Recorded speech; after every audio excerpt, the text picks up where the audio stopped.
بسم اللہ الرحمن الرحیم۔ السلام علیکم ورحمۃ اللہ وبرکاتہ۔ الحمد للہ رب العالمین، والصلاة والسلام علی سید المرسلین خاتم النبیین وعلی آلہ وصحبہ وبارک وسلم۔ روزہ افطار کا مدار چونکہ غروب آفتاب پر ہے، اللہ رب العزت کا ارشاد ہے اتم الصیام الی اللیل، روزے کو رات تک پورا کرو۔ رات کی ابتدا غروب آفتاب ہی سے ہوتی ہے۔ رسول کریم صلی اللہ تعالیٰ علیہ وآلہ وسلم اگر کسی ایسی جگہ تشریف فرما ہوتے جہاں سے سورج دکھائی دیتا، ورنہ کسی آدمی کو بلند جگہ پر کھڑے ہو کر غروب آفتاب کو دیکھنے کا حکم دیتے۔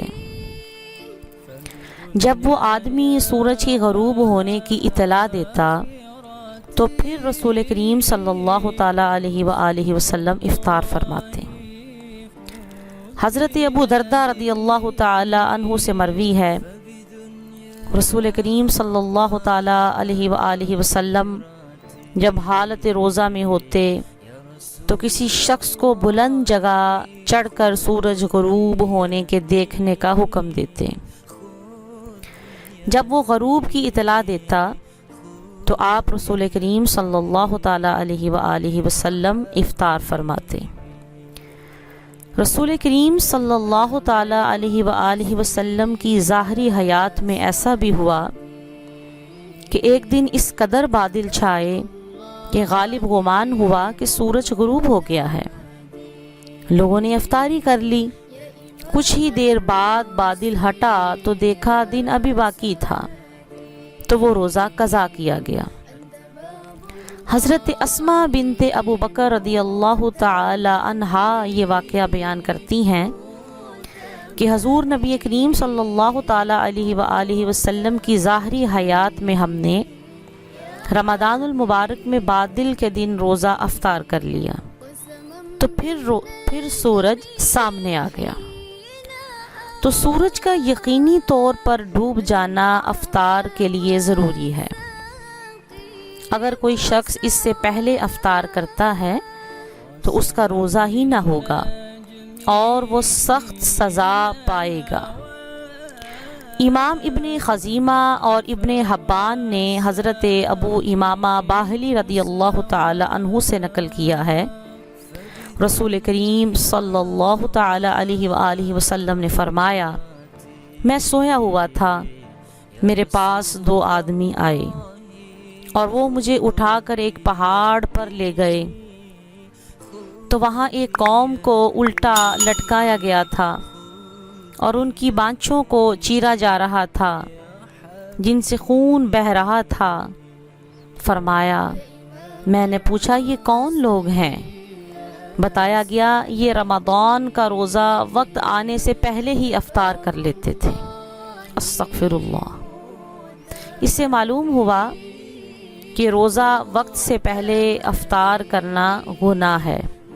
یہی وجہ ہے کہ رسول کریم صلی اللہ تعالیٰ علیہ وآلہ وسلم کسی اونچی جگہ پر چڑھ کر کسی شخص کو سورج کی غروب ہوتا ہوا دیکھنا، آپ اس کا حکم دیتے، اور جب وہ شخص آگاہ کرتا کہ سورج ڈوب گیا ہے تو پھر آپ افطاری فرماتے۔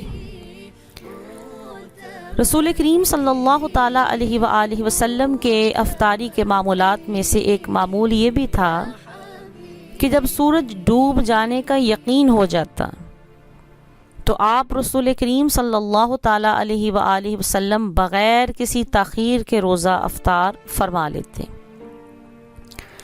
حضرت عبداللہ بن ابی اوفا رضی اللہ تعالیٰ عنہ سے روایت ہے کہ رمضان میں ہم ایک سفر میں آپ رسول کریم صلی اللہ تعالیٰ علیہ وآلہ وسلم کے ساتھ تھے۔ جب سورج ڈوب گیا تو آپ نے حضرت بلال سے فرمایا، سواری روکو اور اتر کر ہمارے لیے ستو تیار کرو۔ انہوں نے عرض کیا، یا رسول اللہ صلی اللہ علیہ وسلم، ابھی روشنی ہے۔ آپ رسول کریم صلی اللہ تعالیٰ علیہ وآلہ وسلم نے فرمایا اترو اور ستو تیار کرو۔ انہوں نے اتر کر ستو تیار کر کے پیش کیے۔ آپ رسول کریم صلی اللہ تعالیٰ علیہ وآلہ وسلم نے نوش فرما کر افطاری کی اور فرمایا جب ادھر سے سورج ڈوب جائے اور ادھر سے رات آ جائے تو روزہ افطار کر لے۔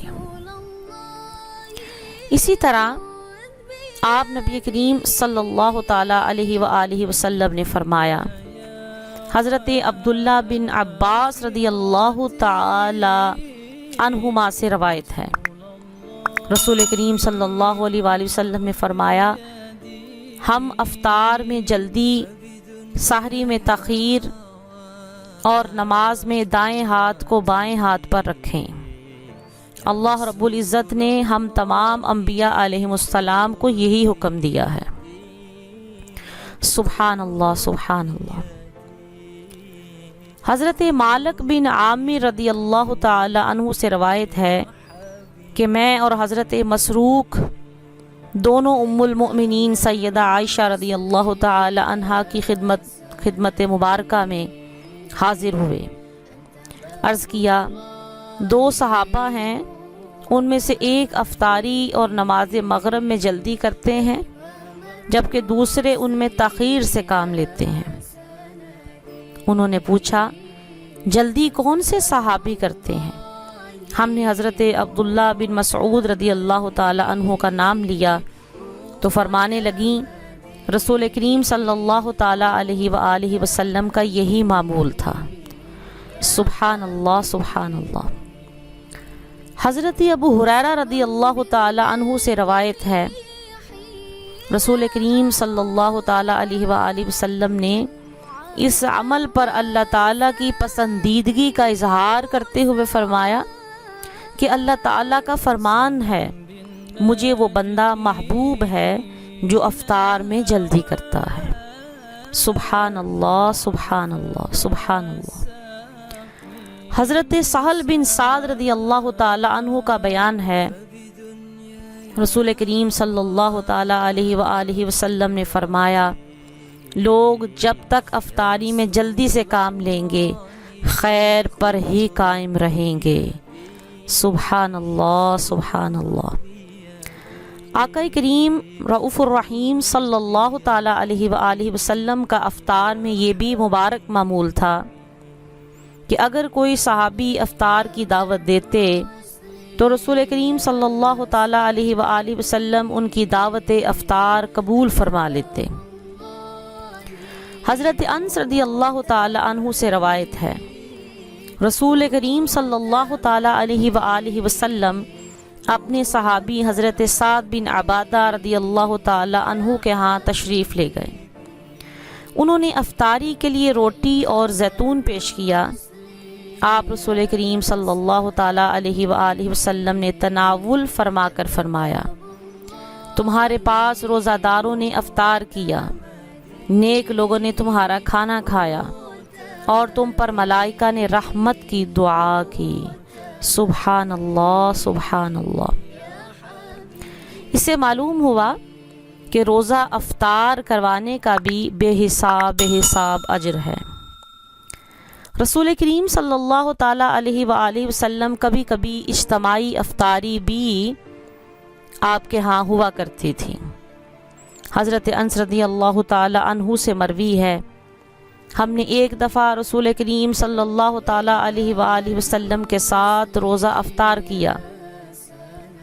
آپ کی خدمت اقدس میں زیتون پیش کیا گیا، آپ نے اسے تناول فرمایا اور ہم نے بھی۔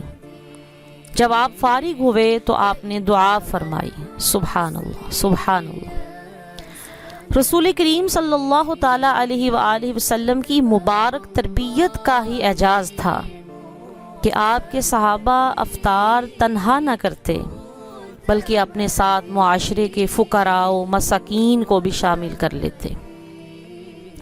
حضرت عبداللہ بن عمر رضی اللہ تعالی عنہما کے بارے میں مروی ہے، مساکین کے بغیر افطار نہ فرماتے اگر گھر والے اسے محسوس کرتے تو اس رات کھانا ہی نہ کھاتے، بلکہ ان کا یہ بھی معمول تھا کہ اگر وہ کھانا کھا رہے ہوتے، کوئی سائل آ جاتا تو کھانے کا اپنا حصہ اٹھا کر فی الفور سائل کو دے دیتے۔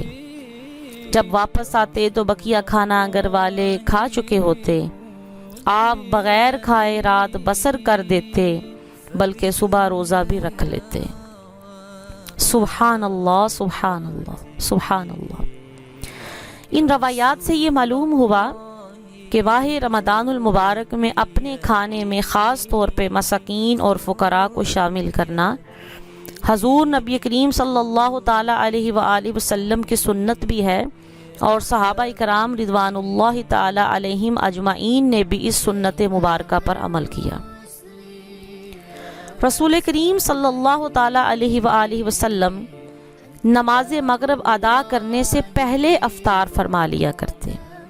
حضرت انس رضی اللہ تعالی عنہ اس بارے میں آپ سے مروی ہے کہ رسول کریم صلی اللہ تعالی علیہ وآلہ وسلم نماز سے پہلے روزہ افطار فرماتے۔ رسول کریم صلی اللہ تعالی علیہ وآلہ وسلم جب روزہ میں ہوتے تو اگر موسم گرم ہوتا تو نماز سے پہلے تازہ کھجور اور پانی، اور اگر موسم سردی کا ہوتا تو خشک کھجور اور پانی تناول فرماتے۔ سبحان اللہ، سبحان اللہ، سبحان اللہ۔ افطار کے لیے معقولات اور مشروبات میں سے رسول کریم صلی اللہ تعالیٰ علیہ وآلہ وسلم سب سے آپ کی پسندیدہ چیزیں کھجور اور پانی تھا۔ سبحان اللہ۔ حضرت انس بن مالک رضی اللہ تعالی عنہ سے مروی ہے رسول کریم صلی اللہ تعالی علیہ وآلہ وسلم تازہ کھجور کے ساتھ افطار فرماتے، اگر تازہ نہ ہوتی تو خشک کھجور، اور اگر وہ بھی نہ ہوتی تو پانی کے چند گھونٹ کے ساتھ افطار فرماتے۔ سبحان اللہ، سبحان اللہ۔ اکثر رسول کریم صلی اللہ تعالی علیہ وآلہ وسلم اس طرح بھی کرتے۔ حضرت انس رضی اللہ تعالی عنہ سے روایت ہے کہ آپ رسول کریم صلی اللہ تعالی علیہ وآلہ وسلم نے دودھ اور اجوا کھجور کے ساتھ بھی روزہ افطار فرمایا۔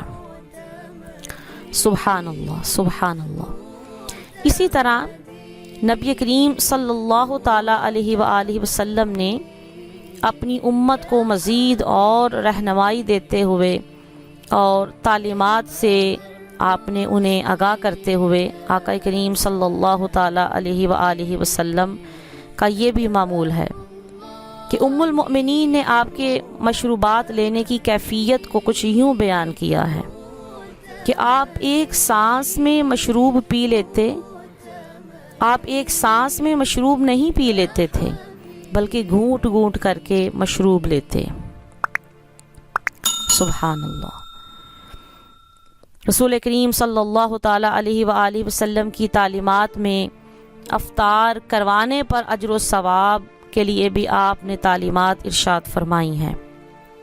سبحان اللہ۔ رسول کریم صلی اللہ تعالی علیہ وآلہ وسلم نے فرمایا، حضرت سلیمان فارسی رضی اللہ تعالی عنہ سے نقل ہے، میں نے عرض کیا یا رسول اللہ صلی اللہ علیہ وآلہ وسلم، اگر کوئی روزہ دار کو سیر کر کے کھلانے کی طاقت نہ رکھتا ہو تو آپ نے فرمایا ایک مٹھی طعام دے دے۔ میں نے عرض کیا اگر روٹی کا ٹکڑا نہ ہو تو آپ نے فرمایا دودھ کا ایک گھونٹ۔ عرض کیا اگر دودھ بھی نہ ہو تو فرمایا پانی کا گھونٹ کافی ہے۔ سبحان اللہ، سبحان اللہ۔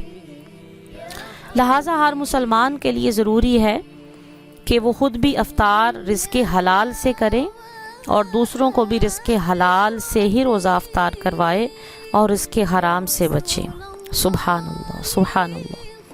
حضرت سلیمان فارسی رضی اللہ تعالی عنہ سے منقول ہے رسول کریم صلی اللہ تعالی علیہ وآلہ وسلم نے فرمایا، جس نے بھی کسی روزہ دار کو کھانا یا مشروب پیش کیا اور وہ اس کی حلال کمائی تھی، اس پر پورا رمضان ملائکہ دعا کرتے ہیں اور جبرائیل انہیں شب قدر کے لیے دعا کرتے ہیں۔ سبحان اللہ سبحان اللہ۔ آپ نبی کریم صلی اللہ تعالیٰ علیہ وآلہ وسلم روزہ کے وقت، خاص طور پر افطار کے وقت، آپ نے دعا کرنے کا حکم دیا اور آپ دعائیں فرماتے۔ حضرت معاذ بن زہرہ رضی اللہ تعالی عنہ کہتے ہیں رسول کریم صلی اللہ تعالیٰ علیہ وآلہ وسلم جب افطار فرماتے تو یہ دعا کرتے، اللہم لک صمت وعلی رزقک افطرت، اے اللہ میں نے تجھے راضی اور خوش کرنے کے لیے روزہ رکھا اور تیرے عطا کردہ رزق سے روزہ افطار کیا۔ سبحان اللہ سبحان اللہ۔ اسی طرح اور بھی بے حساب دعائیں احادیث کی کتابوں کے اندر موجود ہیں۔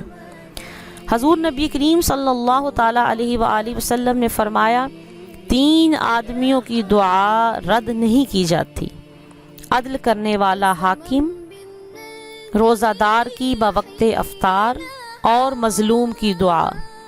اس کے لیے رحمت کے دروازے کھول دیے جاتے ہیں، اور اللہ رب العزت فرماتے ہیں، مجھے اپنی عزت کی قسم میں تیری مدد ضرور کروں گا اگرچہ کچھ ٹھہر کر ہی ہو۔ سبحان اللہ سبحان اللہ۔ ان روایات سے معلوم ہوا کہ سحری و افطار کے وقت خاص طور پر کثرت کے ساتھ دعاؤں کا اہتمام کرنا چاہیے، اور ماہ رمضان المبارک دعا کا بھی مہینہ ہے کہ کثرت کے ساتھ اللہ تبارک و تعالیٰ کی بارگاہ میں دعائیں کی جائیں، کیونکہ یہ دعائیں قبول ہونے کے اوقات ہیں۔